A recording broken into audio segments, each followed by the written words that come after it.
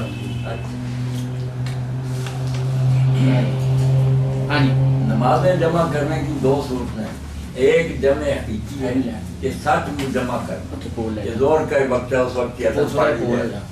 یا اثر کا وقت ہے زور کو لیٹ کر کے اس وقت پڑا جائے۔